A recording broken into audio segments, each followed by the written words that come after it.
सद्गुरुदेव भगवान की जय हो, सच्चिदानंद भगवान की जय हो।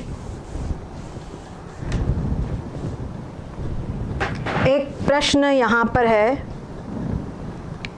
एक बात के लिए हम आप सभी का बहुत बहुत हार्दिक अभिनंदन करते हैं कि आप लोगों की तरफ से बहुत अच्छे अच्छे प्रश्न आ रहे हैं, जिन प्रश्न समझ रहे हैं और इसका चिंतन कर रहे हैं, क्योंकि जो चिंतन करेगा तो उसके दिमाग में प्रश्न उठेंगे और आपके जो रीजनेबल क्वेश्चन हैं, आध्यात्मिक जिज्ञासा वाले प्रश्न, उनका हम हार्दिक स्वागत करते हैं और उनका हम हर संभव जैसा जैसा प्रसंग आएगा, प्रसंग के अनुसार उनका हम समाधान भी करेंगे।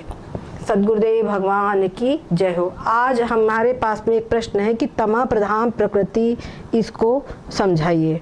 और इनका नाम है किशन लाल बघेले।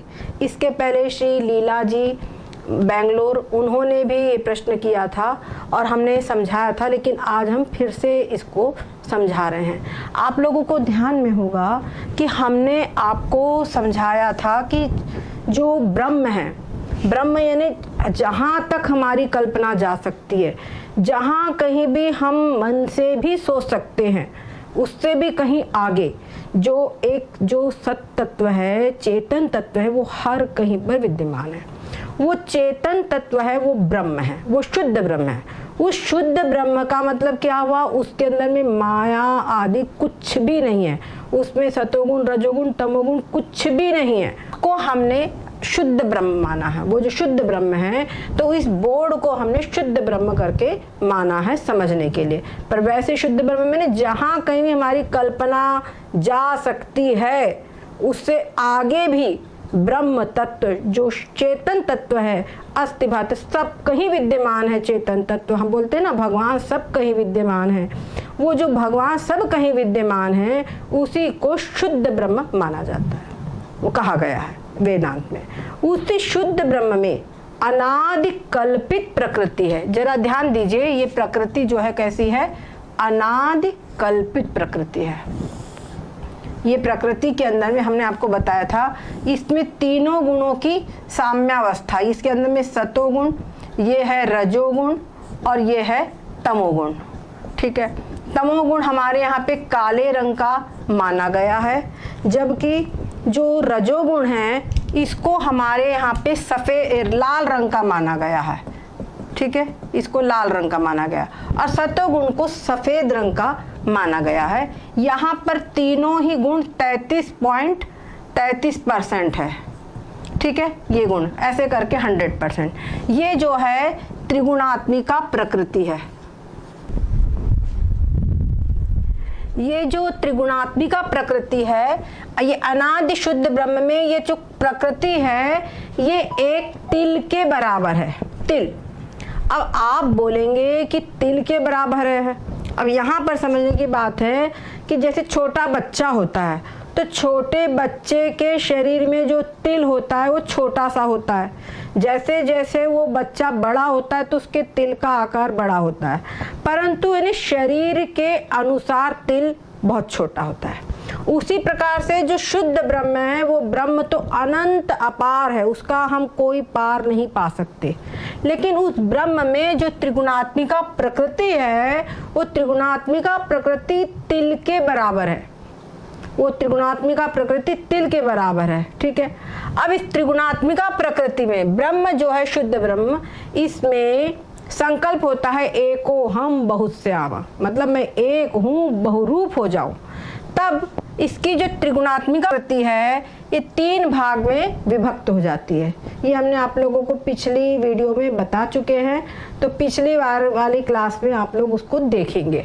वहाँ पर सतोगुण को अधिक मात्रा में लेकर के ये माया बनती है, रजोगुण को अधिक में लेकर के अविद्या बनती है, और जो तमोगुण है, वो तमोगुण को अधिक मात्रा में जहाँ होती है त्रिगुणा, ये यहाँ पर ये बनती है पूरी,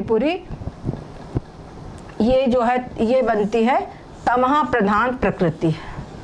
इसके अंदर में, ये तमः प्रधान प्रकृति के अंदर में क्या होता है कि थोड़ा सा मात्र सतोगुण और रजोगुण होता है और बाकी इसमें पूरा तमोगुण होता है। इसमें थोड़ा सा सत और थोड़ा सा रजोगुण होता है बस, बाकी इसमें तमोगुण की अधिकता होती है, इसीलिए इसका नाम तमः प्रधान प्रकृति है। इस तमः प्रधान प्रकृति से आकाश, वायु, तेज, जल, पृथ्वी उत्पन्न होते हैं।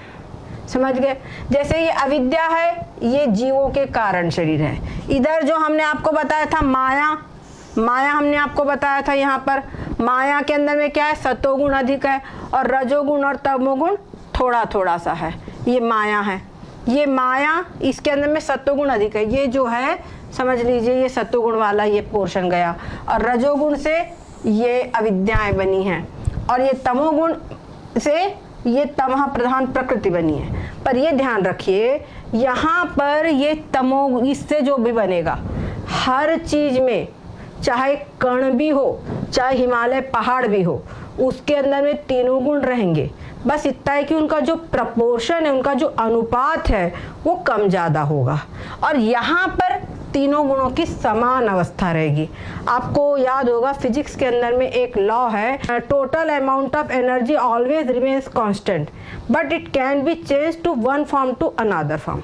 तो वही स्थिति है कि जो तीनों गुण हैं इनकी पूरी प्रकृति के अंदर में, पूरी प्रकृति में इनका जो प्रपोर्शन है वो हमेशा कांस्टेंट रहेगा, एक समान रहेगा तीनों का।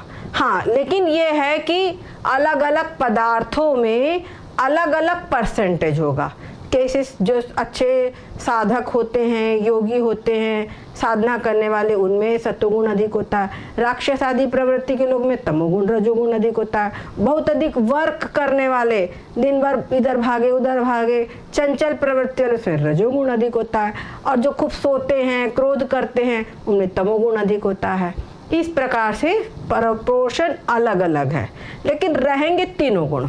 ऐसा कोई नहीं होगा कि उसमें तीनों गुण में से एक गुण कोई भी ना होवे, बिल्कुल ना हो, ये नहीं हो सकता, तीनों गुण रहेंगे ही। तो ये जो तमः प्रधान प्रकृति है, इसमें तमोगुण की अधिकता है, और इसके अंदर में रजोगुण बहुत थोड़ा सा है। रजोगुण इसमें बहुत थोड़ा सा है, और सतोगुण भी बहुत थोड़ा सा है। तो ये तमः प्रधान, इसमें तमोगुण की अधिकता है, तमोगुण की प्रधानता है, इसी को तमः प्रधान प्रकृति कहा गया है। ये प्रश्न बहुत अच्छे समझिए, तमः प्रधान प्रकृति है।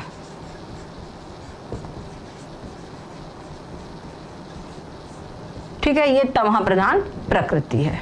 बस अब इस तमः प्रधान प्रकृति से आकाश, वायु, तेज, जल, पृथ्वी उत्पन्न होते हैं, और इनका पंचीकरण होता है, और पंचीकरण के बाद में सारा ब्रह्मांड पूरा पूरा तैयार होता है।